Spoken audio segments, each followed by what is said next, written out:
Good evening, everybody. Welcome to tonight's launch. This is Brian, and what I'm launching tonight is a first step in creating a system of moving fuel and parts and science back and forth between Kerbin's two moons.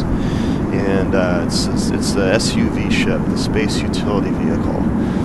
This vehicle is not aerodynamic, and it will just be moving parts and stuff back and forth, like I said.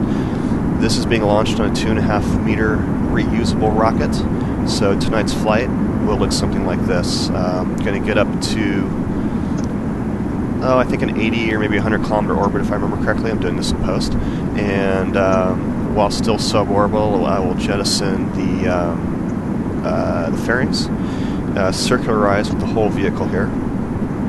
And then once circularized, I'll release the SUV, and then this rocket will do one circle around, do a deorbit burn, and land back as close to the Kerbin Space Center as I possibly can. This vehicle has become a major workhorse for me. I've done many launches in my science sandbox, kind of practicing with it, and it is super capable. This payload is the heaviest yet I have tried to launch. It's about, I think it's 12 tons, and I'm launching it with no fuel on board, just to get it up there. And I will have to come back probably with this very rocket again, with no payload this time, so that it can unload, about half its fuel into it. This is using mostly stock parts. I'm probably going to do, when I do a reboot of my career here in the .90, I'll probably do a tutorial on reusable rocketry. I've watched a lot of videos, and I think that this method is better than most of what I've seen, so I'll be happy to share what I've learned.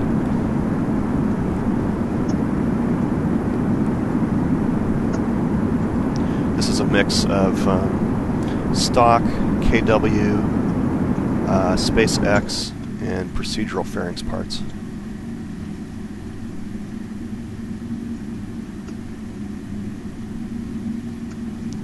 I'll get in close here in a minute. You can check this out.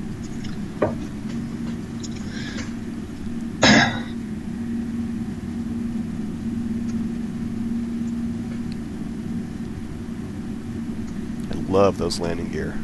Lazarus did an awesome job on those. They are as fragile as eggshells, though. I'm not sure why.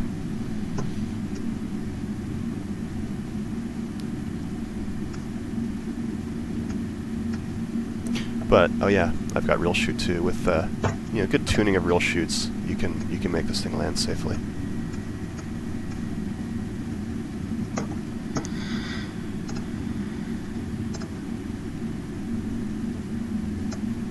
Circularization node. Now I like to drop the fairings after I've started to accelerate, because they do have struts inside, and they will help the payload stabilize while we are accelerating. So I get it moving, then jettison them while still suborbital.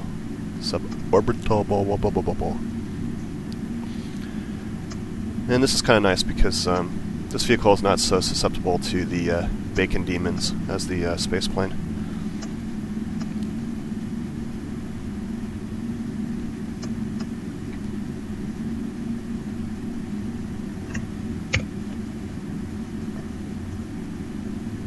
And yes, when I record this video, I did not realize that Fraps was recording my computer speaker, so there's unfortunately some key taps, coughs, etc. because I was sick when I did this. There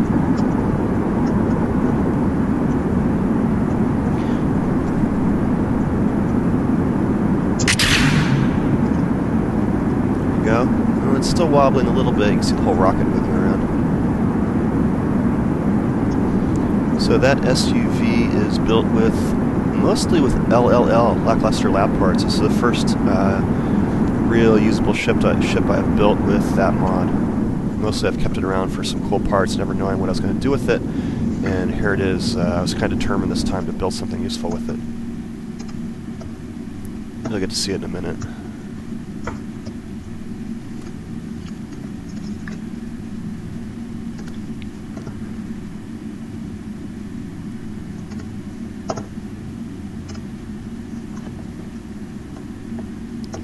Get the solar panels out. A rocket that returns and lands is a spacecraft, so you have to get everything into it. mono, solar, batteries, etc.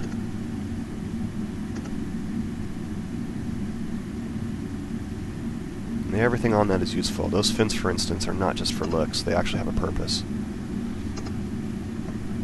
It's fun to design a rocket that needs to travel 2 different directions through the airstream. And if you put those on just the right place, they allow you to do that. And these small tanks to either ends of those orange tanks are like trim tanks. So I can get some fuel very far away from the center of mass to help it go up or come down. There we go. Roll that ship over so you can see it. It's basically a space truck. 2.5 meter docking node in front for large parts. I figure I can always put adapters on it to dock smaller objects to it. That's a hab pod right behind that. Some sort of hab pod. It's not the default one, it's a different one. And then the cab on top. This crew will need to be in space for probably about a week or so at a time, so I didn't want them cramped inside their cockpit. And sticking out the back of that are a pair of nuclear engines for good fuel efficiency. Alright, turn this rocket around. You can see inside there, oh, there is another mod used on this.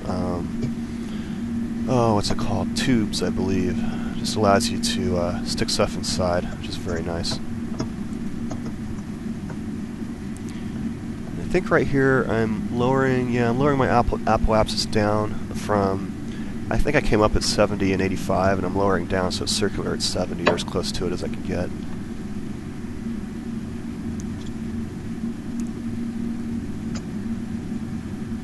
With the reusable rocket, the design philosophy is completely different.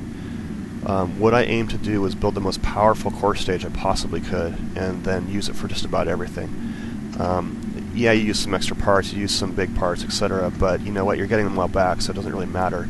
Your fuel cost does go up slightly, but your accident rate goes way, way down. So I think you save money in the long run. And because you do many, many launches with the exact same re-entry vehicle, you get good at it.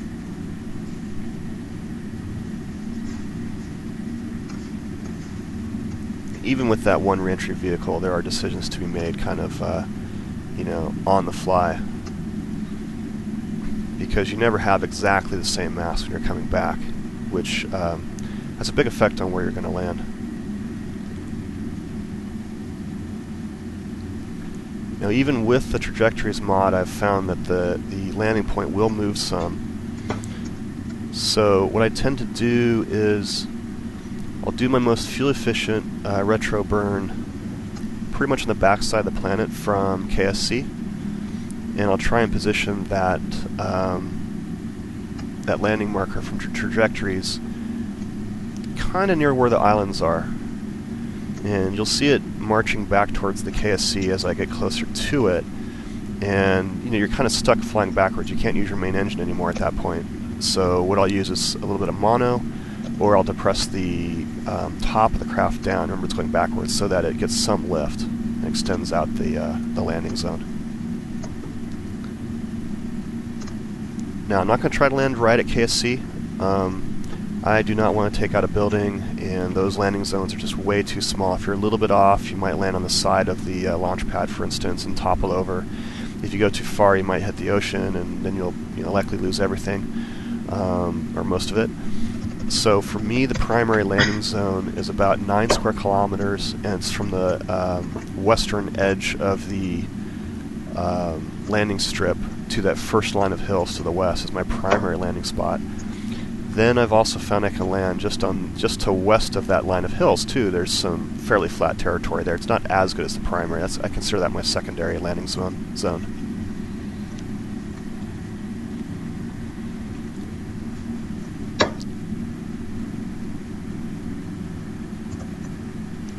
I really have no idea how realistic it is to bring a core stage back through the atmosphere with this, using the engine like a heat shield. Engines do have to be built to withstand quite a bit of heat, of course, on liftoff. But I don't know if they also have other, more fragile parts around them that would just burn up on the entry. Now, SpaceX, of course, is bringing back their core stages. In fact, tomorrow they're doing their first attempted actual landing of a Falcon 9. But they do a powered descent, so they may not experience all that much re-entry at all. Okay, this is my re-entry burn. Now with the main engine, it is almost impossible to be accurate with this burn. So what I typically do is I will fine-tune it with my RCS. I think I finished this burn off with my RCS, and then I have seen it actually, so if you're on 180 degrees from KSC, I've actually seen 0.1 meters per second move that marker about as much as you just saw it right there. It's like 20 kilometers every tap. So now I'm moving it around with the RCS. I'm a little bit closer, so it doesn't move as much. I'm only about a quarter turn around at this point.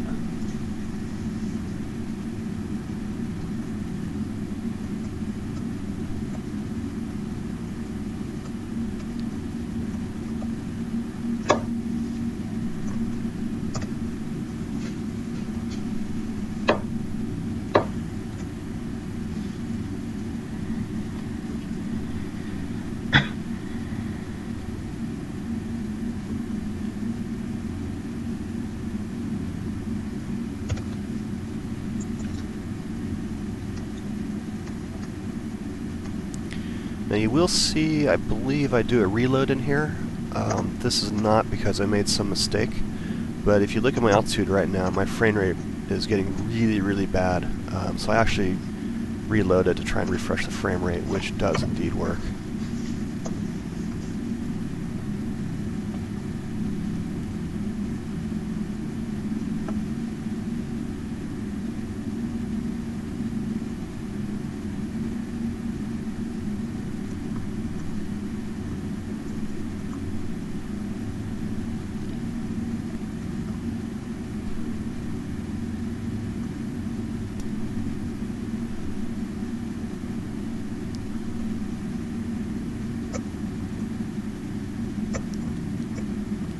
Just going to roll it level here.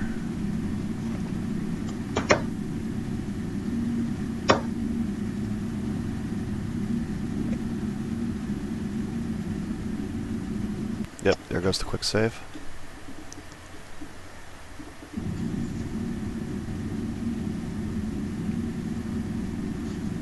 Much better. Okay, so here's my trim tanks. I locked off the top tank on launch to keep the weight way up forward. Now it's time to move the fuel to the back. The wings are close enough to the center, to the natural center of... Oh, I gotta explain this correctly. Basically, I position those in the VAB, and I'll put the payload on top, the rocket fully loaded, and then I will start to drain the fuel tanks and look how the center of mass moves around. And of course, on takeoff, I want to make sure that it stays in front of the center of lift. And then when the weight gets, when the rocket's almost empty, I want to make sure that the center of mass is now closer to the engine than the center of lift. And by placing those small fins on it, I can kind of manipulate where the center of lift will be so that it works in both cases.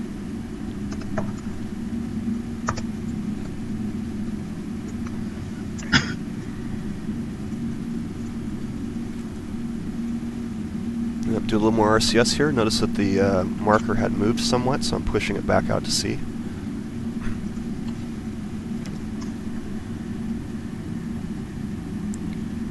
And I'm also, you look at the nav ball there, I'm also pushing my nose down a little bit. And I thought about sticking a flag out at KSC there, but unfortunately I'm already in the atmosphere and I can't leave. So looking at the clouds over KSC there, right by my cross, this is going to be very interesting. There you go, see me pushing the nose down, keeping the engine up for a little bit of lift.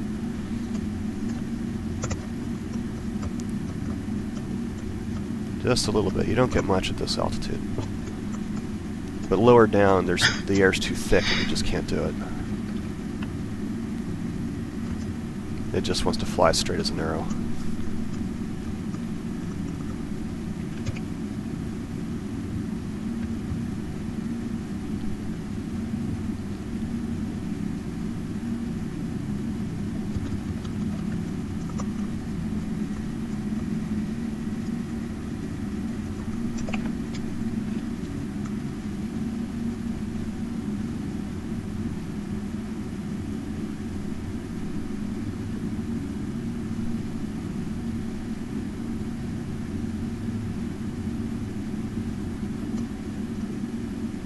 The other thing I'm doing at this point is, I believe I am adjusting my inclination. I'm trying to get that right down to 0. But I don't see my orbit data window open. Perhaps I already did that, or it's just about to come up, but that's another one of my checklist items there. If you're off by even a half a degree, your landing zone gets much smaller because you might be to the north of the KSC. Yeah, another frame rate reload here.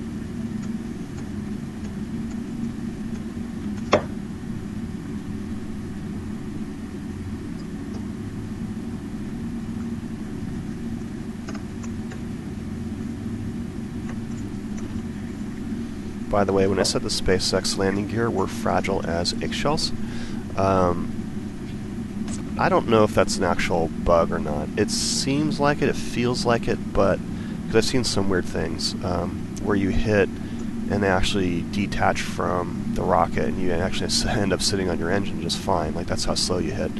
But it could be that the weight of this vehicle is just way too much for those.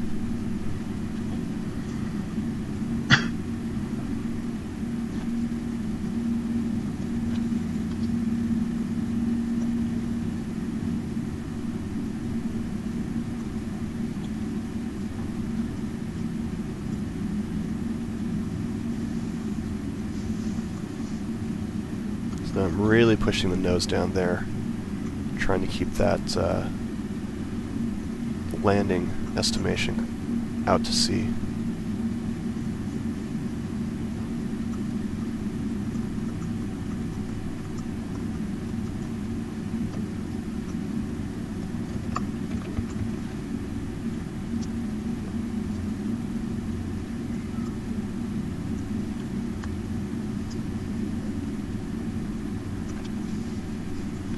Looks like I have the last line there on my Delta V stats. Looks like I have 1,068. That is really, really good. That makes landing a lot easier. So basically, you know I can kill 1,000 Delta V right over my landing zone and drastically steepen my descent, which makes it more accurate. Sometimes you're coming in with 400 or 500, and it's much more hard.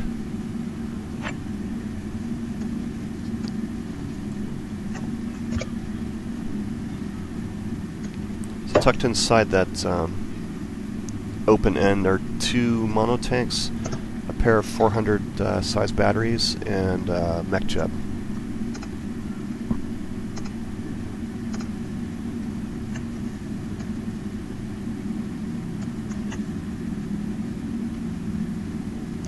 This is just giving me an idea of when I might be over KSC there. That blank node will give me a countdown. And I know if I get this right, generally speaking, I'm passing over those mountains at right around 28,000 meters. And I'm just starting to get, some serious re-entry stuff going on.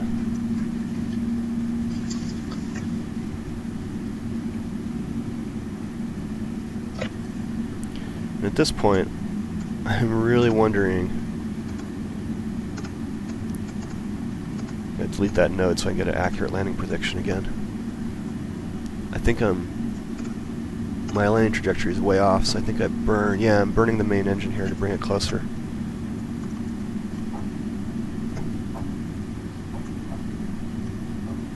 So you can always slow down with the main engine, but you can never speed up. So it's best to gradually bring it closer as you move around your orbit. Yeah, of course, you got a really thick cloud layer here, making this very difficult.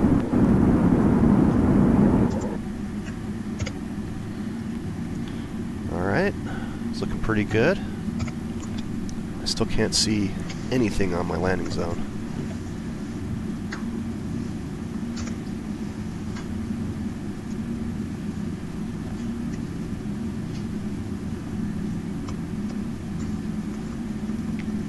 And you can see that because I burned that 1000 delta V off, my re-entry effects were practically nothing. Probably get a little more here as I come down. Alright, now at some point I need to deploy these chutes. I've got a stack real chute part. It's going to drop out 3 drogues first. I have those set to a very high altitude so that they open, you know, basically when I hit the spacebar. Okay, there's the last of my fuel.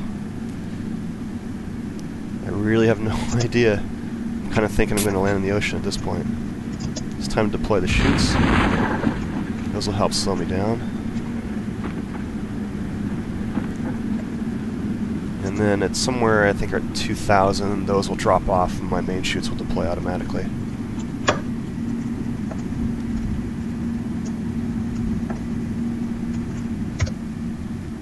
Alright, let's see. Oh, look, I can get below the clouds. Hey, look at this, looking pretty good now.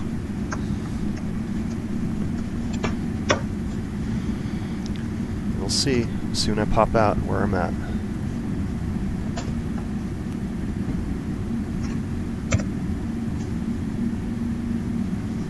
Oh, this is looking pretty good. Oh yeah, look at that. That is basically right smack in the middle of my primary landing zone, and without a flag to target, I am stoked at this point.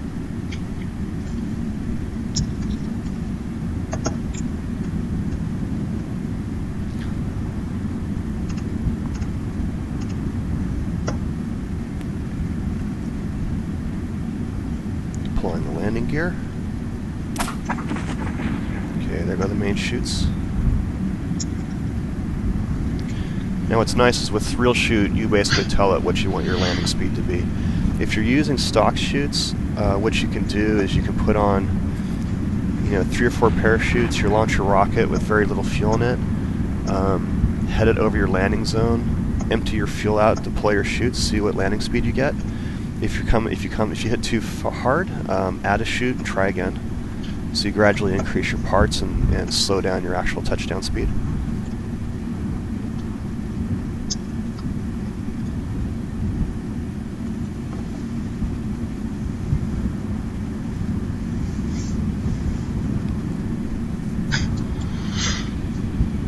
And what I do with this rocket to make it look good is I put all that service stuff inside the fairing.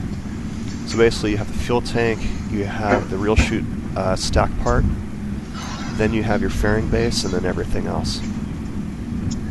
Yeah, just about. With a decoupler up on top.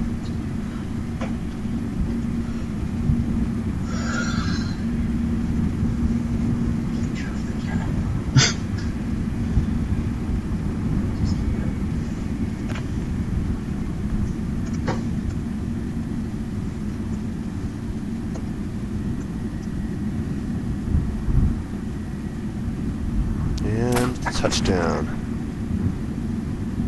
Those gear always seem to sink into the terrain a little bit.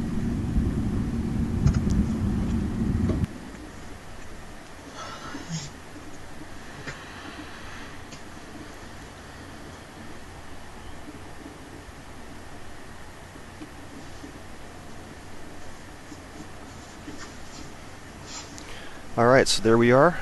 I think I recovered... Well, I can't read this because I'm looking at a little itty-bitty screen here, but I think it's 97 point something value returned. Which means it only cost me a couple hundred in funds due to distance away. Alright, have a good evening. I've only got one more of these to go on my .25 career, and then it is on to .90. Have a good evening. Good night.